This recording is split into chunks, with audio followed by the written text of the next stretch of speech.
Nunca fui un santo. Pero tampoco pensé que llegaría a hacer lo que hice. Trabajaba en una empresa pesquera que operaba en el sur del país. No voy a decir el nombre, ni el del puerto donde teníamos base. Si alguien más se entera de esto, podría traerme problemas, no solo legales. Estoy hablando de gente que no tiene reparos en desaparecer a alguien si eso ayuda a mantener las cosas tranquilas. Yo era uno de los pocos tripulantes fijos del Atacama, un barco de esos medianos, lo bastante grande como para adentrarse días mar adentro, pero sin las regulaciones de las embarcaciones industriales. Nuestro trabajo era simple: zarpar, pescar, regresar. Pero, en realidad, lo que hacíamos era más bien una caza furtiva organizada. Veíamos en los mapas las zonas donde no podíamos pescar por ley, reservas marinas, zonas en veda, áreas con fauna protegida, y justo ahí era donde nos mandaban. No lo decían con esas palabras, claro. Solo te daban las coordenadas, y uno ya sabía lo que estaba haciendo. A los nuevos se les advertía de forma no muy amistosa: si vas a chillar, quédate en tierra. Yo sabía que era ilegal, pero a estas alturas, uno ya no puede darse el lujo de ser ético. Las cuentas no se pagan con principios. Y menos en una ciudad donde los trabajos estables son cosa de suerte. De todos modos, todo cambió hace unos meses. El viaje empezó como cualquier otro. Zarpamos un martes al amanecer, 5 personas a bordo. Yo, el capitán, al que todos llamábamos el Pato, un flaco joven que apenas llevaba 3 salidas, el Nuevo, y 2 viejos conocidos, el Peluca y el Chino, ambos curtidos por años de faena. Todos sabíamos que íbamos a una zona roja, una especie de santuario marino donde habían detectado últimamente merluza negra en cantidades bestiales. Y donde los guardacostas no solían andar, o eso pensábamos. Pasaron 2 días sin novedad. Llenamos las redes, y cuando la bodega ya olía a billetes, porque eso era lo que olía para nosotros, no a pescado, nos empezamos a preparar para volver.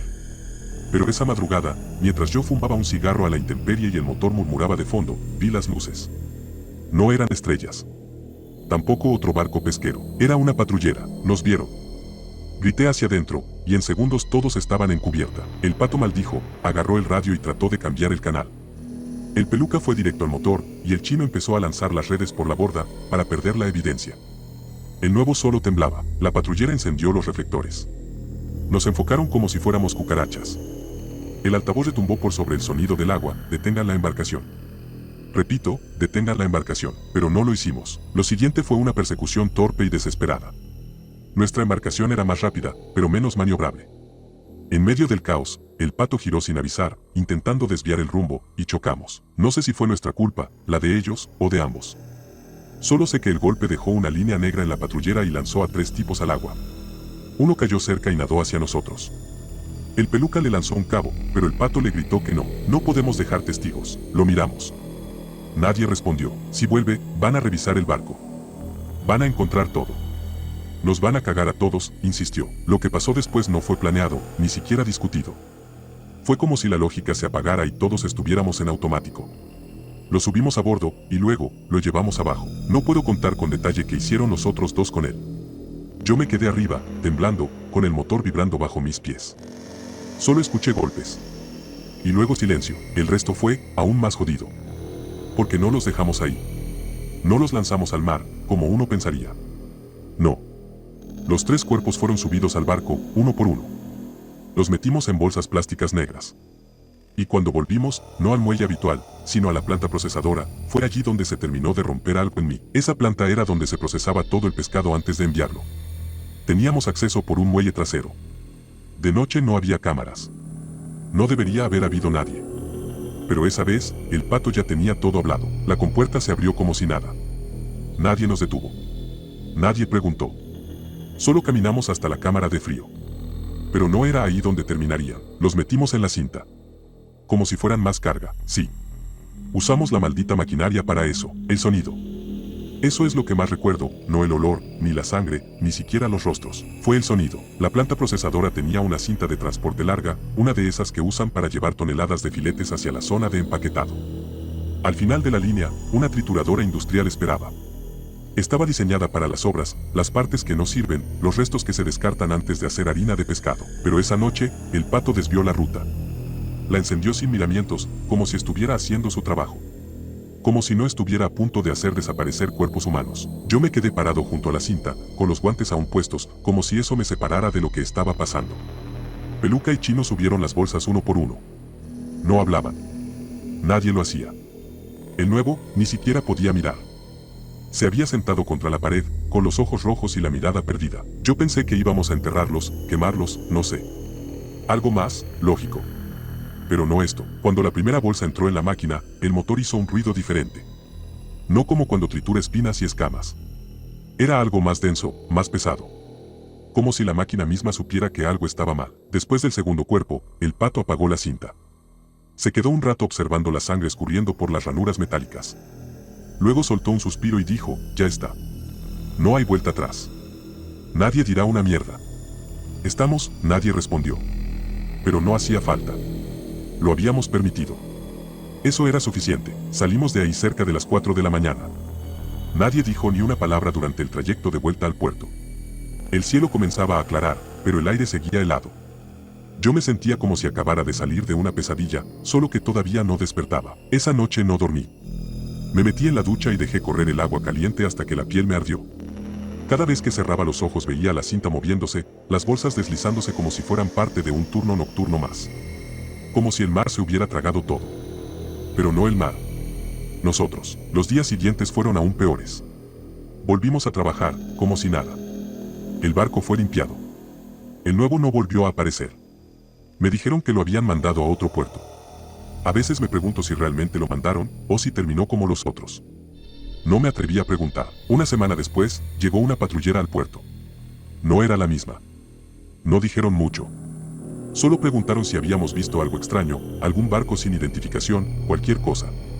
Nadie se atrevió a abrir la boca. Nos miraban de una forma, como si supieran. Como si esperaran que alguno flaqueara. Pero nadie lo hizo. No en voz alta. Después de eso, empecé a notar cosas raras. La planta procesadora fue cerrada, por mantenimiento, pero seguía funcionando por las noches. Vi luces desde lejos. Gente entrando en camionetas oscuras. Una noche me acerqué.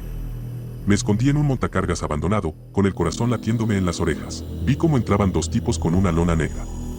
No era pescado lo que llevaban. Era otra cosa. Algo largo.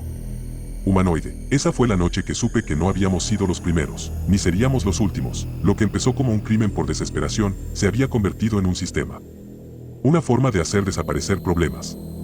Como si alguien en esa empresa, o más arriba, ya supiera qué hacer con la basura. Yo quería denunciarlo. De verdad. Estuve a punto de ir a la policía.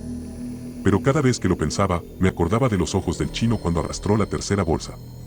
No tenía miedo. No tenía asco. Tenía práctica. Esto ya llevaba tiempo. Me empecé a dar cuenta de que todo estaba conectado. Que si hablaba, no iba a durar ni un día. Y lo peor es que ya me habían hecho parte. Ya tenía sangre en las manos. Literalmente, a veces sueño con la cinta, funcionando sola, arrastrándome a mí esta vez. Me despierto empapado en sudor.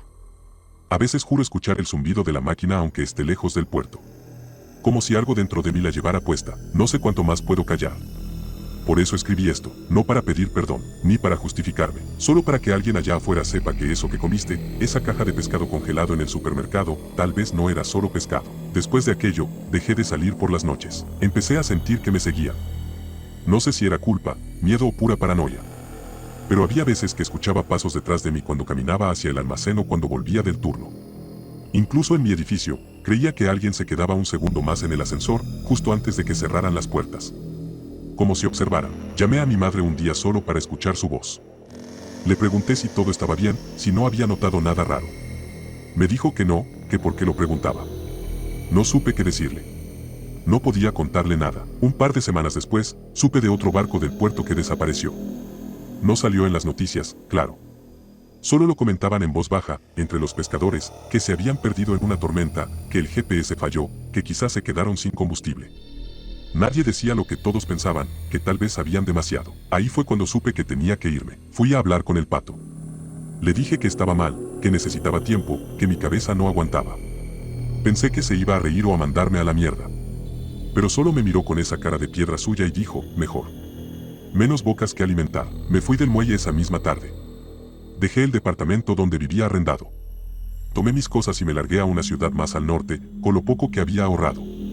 Pensaba que con la distancia, los recuerdos se irían desvaneciendo, pero no lo hicieron. Me despertaba por las noches con el ruido de la trituradora en los oídos. A veces pensaba que el suelo vibraba. Dejé de comer pescado.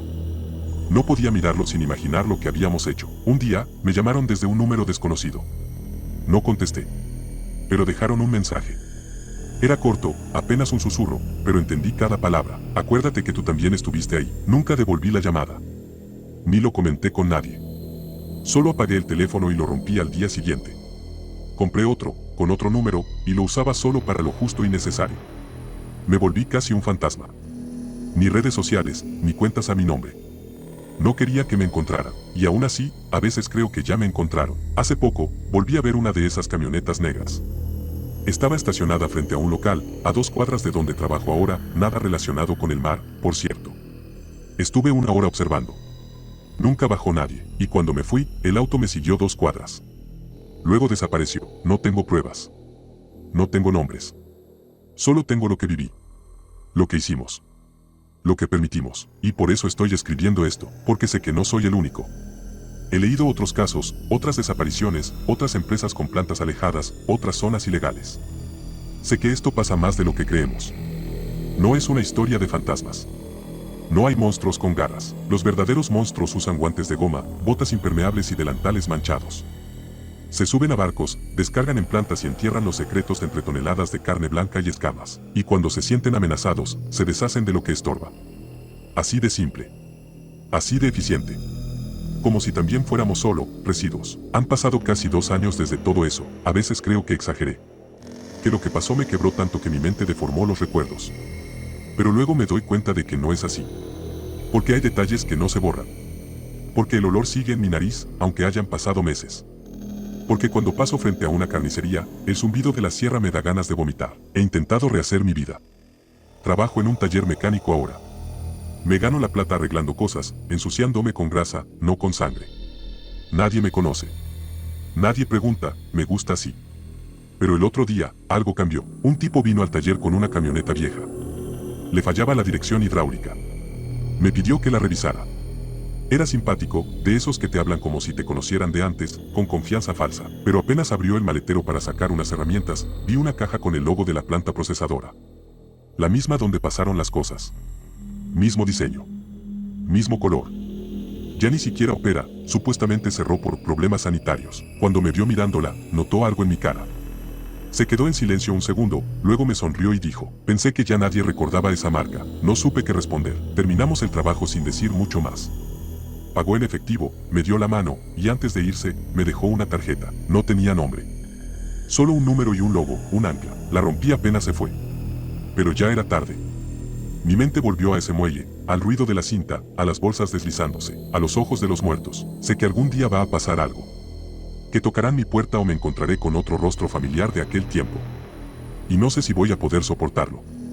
Pero tampoco me quiero esconder toda la vida. Por eso escribí esto, no para salvarme, ni para delatar a nadie. Porque sé que los que deberían leer esto no lo harán, y los que lo lean no podrán probar nada. Lo escribo porque quiero dejar un registro. Una advertencia, no todo lo que desaparece se hunde en el mar, y no todo lo que comemos vino del agua. Algunas cosas, las convertimos nosotros, con nuestras manos, y con nuestro silencio.